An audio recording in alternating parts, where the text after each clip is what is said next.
देश की ताकत तीनों है, महान जवान, किसान और जनता महान। अब न मोदी बचा पाएंगे न शाह। राहुल खड़गे का असमय में सियासी विस्फोट। सीएम हेमंत पर भ्रष्टाचार, जमीन कब्जे और तानाशाही के गंभीर आरोप। रिपोर्ट छायगांव, असम, तारीख 16 जुलाई 2025। असम में आगामी विधानसभा चुनावों से पहले कांग्रेस ने राजनीतिक आक्रमण का बिगुल फूंक दिया है। छायागांव कामरूप की विशाल रैली में कांग्रेस नेता राहुल गांधी, पार्टी अध्यक्ष मल्लिकार्जुन खड़गे और नए प्रदेश अध्यक्ष गौरव गांगुली ने असम के मुख्यमंत्री हेमंत विश्वा शर्मा पर तीखे और व्यक्तिगत हमले किए हैं। इस सियासी संग्राम में राजा भ्रष्टाचारी, तानाशाही और जेल की तैयारी जैसे शब्द गूंजते रहे। राहुल गांधी का सीधा वार, हेमंत शर्मा सबसे भ्रष्ट, अब जेल जाएंगे। राहुल गांधी ने सीधा नाम लेते हुए कहा, हेमंत विश्वा शर्मा खुद को मुख्यमंत्री नहीं राजा समझते हैं, लेकिन अब असम की जनता उन्हें उनकी असली जगह दिखाएगी। जेल उनकी आंखों में डर साफ दिखता है, क्योंकि अब उन्हें न मोदी बचा पाएंगे और न शाह। उन्होंने यह भी कहा कि शर्मा ने दिन रात गरीबों को जमीन लूटी है और कांग्रेस के बब्बर शेर उन्हें जेल पहुंचाएंगे। चुनाव आयोग सिर्फ भाजपा की सुनता है। राहुल गांधी के चुनाव आयोग पर सवाल उठाते हुए यह संस्था भाजपा की शाखा बन चुकी है। उन्होंने महाराष्ट्र, असम और अन्य राज्यों में चुनावी छेड़छाड़ की बात उठाई और कहा कि कांग्रेस इस बार जनता की ताकत से हराया हुआ सिस्टम भी हिला देगी।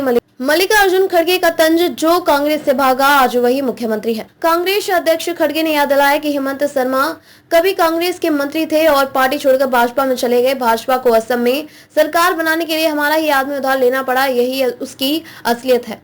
खड़गे ने यह भी कहा कि कांग्रेस सरकार बनने पर जिनके घर भाजपा शासन में तोड़े गए, उन्हें फिर से बनाया जाएगा। अवैध प्रवासियों के नाम पर किए गए उत्पीड़न की जांच होगी।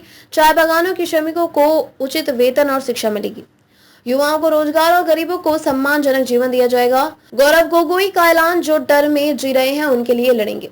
नवनियुक्त प्रदेश कांग्रेस अध्यक्ष गौरव गोगोई ने भी तीखा हमला किया। हेमंत सरकार गरीबों की जमीन हड़प रही है, हम उन्हें सबके साथ खड़े हैं जो डर और आतंक के राज में जी रहे हैं।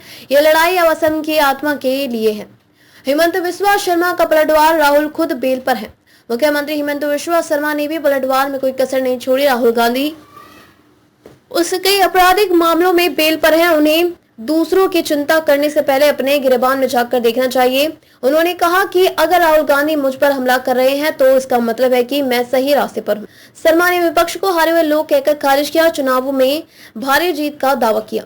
पृष्ठभूमि, असम चुनाव 2026, कांग्रेस की जमीन वापसी की कोशिश। हेमंत शर्मा 2015 में कांग्रेस छोड़कर भाजपा में शामिल हुए थे। 2021 से राज्य के मुख्यमंत्री।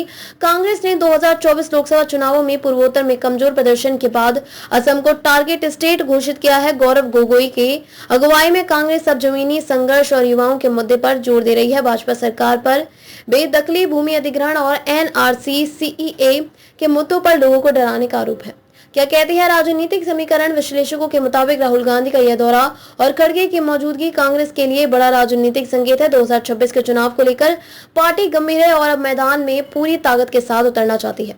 रैली की झलकियां, हजारों की भीड़ राहुल खड़गे को सुनने आई थी। हेमंत हटाओ, असम बचाओ जैसे नारे गूंजते रहे। मंच पर असमियों, लोकगीत और संविधान की प्रतिज्ञा के साथ कार्यक्रम का समापन। निष्कर्ष, असम बना सियासी युद्ध भूमि। एक ओर है भाजपा का विकास का दावा, दूसरी ओर कांग्रेस का जनता का संघर्ष। 2026 का असम चुनाव सिर्फ सत्ता की लड़ाई नहीं, बल्कि जनता बनाम तंत्र की सबसे बड़ी परीक्षा बनता जा रहा है। देखते रहिए changing future TV. Like, share और सब्सक्राइब करना न भूलें। देश, दुनिया और भविष्य की सबसे बड़ी खबरों के लिए।